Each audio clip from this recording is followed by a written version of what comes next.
हमारे बीच में बहुत से ऐसे व्यक्ति आए हुए हैं कि जो चौकीदार नहीं हैं, अपने आप को राष्ट्रीय अध्यक्ष बताते हैं। तो साथियों, जब भी उनका आप लोग वीडियो देखेंगे उसमें सिर्फ धन उगाही का बात करते हैं कि हमारे पास गाड़ी है, वहाँ पर जाने के लिए इतना पेट्रोल खर्च होता है।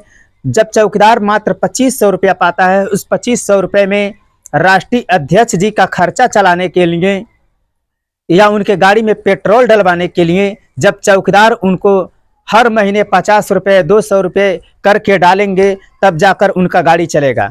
तो साथियों, ऐसे व्यक्तियों के चक्कर में आप लोग ना फंसें, क्योंकि चौकीदार का भला सिर्फ चौकीदार ही कर सकता है। जब कोई चौकीदार आप लोगों को कहीं बुलाता है तो आप लोग निसंकोच चौकीदार के साथ चलने का कार्य करें साथियों, क्योंकि जब भी आपके पास कोई भी संकट आएगा तो चौकीदार आपके साथ खड़ा होगा। साथियों, हमारे बीच में बहुत से ऐसे लोग आए जो हमारे चौकीदार को ठगते आए हैं और हमारा संगठन दिन पर दिन कमज़ोर होता रहा है। साथियों, आज ऐसी स्थिति आ चुकी है कि हमारा चौकीदार जो थाने का कोई पदाधिकारी बना हुआ है, उसकी बात भी लोग नहीं मानने को तैयार हैं। साथियों, मैंने बहुत अथक प्रयास किया। आज जब अखिलेश की सरकार थी तभी से हम संघर्ष करते आ रहे हैं और मैं इन बहरूपिया लोगों को मैं अच्छी तरह से पहचानता हूं कि किस तरह से यह रूप बनाकर हमारे बीच में आते हैं और हमारे चौकीदारों को गुमराह करके पैसा ऐंठने का कार्य करते हैं। साथियों, आप लोगों को घबराने की आवश्यकता नहीं है। इस समय खेती बाड़ी का काम है, धान की रोपाई चल रही है। इस रोपाई को देखते हुए जब हमारे ग्राम प्रहरी चौकीदार, जब आप लोग सभी लोग कार्य से संपन्न हो जाएंगे तो एक विशाल धरने का आयोजन इसी लखनऊ की धरती पर या गोरखपुर की धरती पर किया जाएगा। साथियों, तो आप लोगों से ये गुजारिश है कि आप लोग किसी और के चक्कर में न आकर हमारे सुरेंद्र भाई के साथ कंधा से कंधा मिलाकर चलने का कार्य करें। आप लोगों को वो दिन दूर नहीं कि आपकी मांग न पूरी हो। साथियों, इसके लिए हमें अथक प्रयास करना होगा। साथियों, जो आज तक मुकदमाबाजी भी हुआ लेकिन उससे भी हम लोगों को कोई निष्कर्ष नहीं निकला। साथियों, इस पर हमारी कमेटी के लोग ब्यौरा बनाएंगे और ब्यौरा के हिसाब से हम लोग कार्य करेंगे, तभी सफलता मिलेगी। साथियों, उस तरह से जब भी हमारे चौकीदार भाई कहीं अपना ज्ञापन देते हैं तो सरकार के लोग यही समझते हैं कि चौकीदार का ड्यूटी 2 दिन की होती है। मैनुअल के हिसाब से चौकीदार रजिस्टर देखती है, जीडी देखती है, और जीडी पर मात्र 2 ही दिन का हाजिरी दर्शाया गया है जो हमारे उच्च अधिकारियों के द्वारा बताया जाता है। लेकिन साथियों, उनको ये नहीं पता कि हमारे ग्राम प्रहरी चौकीदार निरंतर 24 घंटे गांव की निगरानी करते रहते हैं। गांव में किसी प्रकार का फंक्शन होता है, कोई भी त्यौहार होता है, हर एक त्यौहार पे, हर एक फंक्शन पर चौकीदार नियमित वहां पे खड़ा आपको मिलेगा। चाहे गांव में यज्ञ होता हो या फिर कोई मेला लगा हो या कोई जुलूस निकला हो, दशहरा से लेकर दीपावली तक, ईद से लेकर बकरीद तक, हर एक त्यौहार में हमारा चौकीदार अपनी भूमिका निभाता रहता है। लेकिन हमारे उच्च अधिकारियों के द्वारा इनको मात्र 2 दिन का हाजिरी का पैसा दिया जाता है। साथियों, अगर 2 दिन का इनका पैसा मिलता है तो बाकी 28 दिन आखिर चौकीदार कहां जाएंगे? अगर आप लोग 2 ही दिन का मानते हैं तो बाकी दिन चौकीदारों को क्यों भेजते हैं कि गांव की सूचना देने के लिए? जब आप मानते ही नहीं हैं, थाने पर हरी बेगारी कराने का कार्य करते हैं, क्या वही चौकीदार का नियमित ड्यूटी है? इस तरह से रवैया अधिकतर जिलों में चलता आ रहा है। साथियों, लेकिन आप लोग सतर्क रहिए, अपने हिम्मत को आप लोग हारने का काम मत करें। साथियों, आप लोग जब भी कोई कार्य करें एकजुटता में आकर करें। साथियों, हमें भी बड़ा दुख होता है कि हम लोग माननीय मुख्यमंत्री जी जब से इस उत्तर प्रदेश की कमान को संभाले हैं, हम लोग आशाएं लगाए हुए हैं कि इस बार माननीय मुख्यमंत्री जी हम लोग को वेतन का बढ़ोतरी अवश्य करेंगे। लेकिन साथियों, हर महीने, हर साल, दर साल ऐसे गुजरता जाता है, लेकिन जब वेतन लेने का समय आता है तो उम्मीद लगी रहती है कि इस बार शायद बढ़ के आएगा, लेकिन मात्र खाते में 2500 रुपया आता है। साथियों, यहाँ तक कि किसी जिलों में 2 हाजिरी, किसी जिलों में 4 हाजिरी।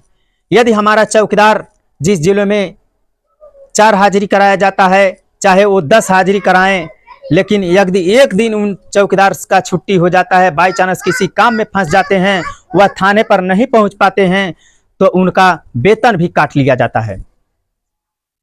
यह शोषण हमारे चौकीदार आखिर कब तक सहते रहेंगे? इसके लिए साथियों, जो जिला कमेटी की बैठक है, आप लोग जिले पर हमेशा तैनात रहिए, अपने जिला अध्यक्ष के साथ कंधा से कंधा मिलाकर, अपने थाना अध्यक्ष के साथ कंधा से कंधा मिलाकर, जब प्रदेश की बारी आए तो प्रदेश सुरेंद्र कुमार गौतम जी के साथ कंधा से कंधा मिलाकर आगे बढ़ने का कार्य करें साथियों। इस तरह से आप लोग शोषण कब तक सहेंगे, कब तक आपका मानदेय बढ़ेगा?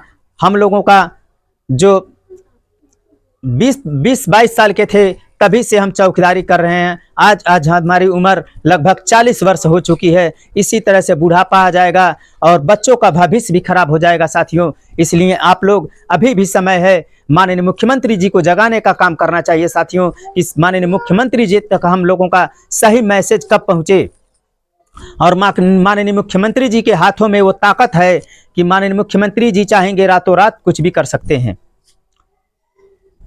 तो मैं चाहूंगा माननीय मुख्यमंत्री जी से कि हम चौकीदारों को 2 ही दिन का हाजिरी आखिर क्यों?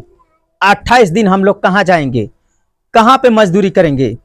यदि 2 ही दिन का हाजिरी लिया जाता है तो लगातार 2 दिन काम करा लिया जाए, बाकी 28 दिन चौकीदारों को छोड़ दिया जाए, ताकि ये अपना कहीं से 2 पैसा कमा कर लाएं और अपने परिवार को देखें।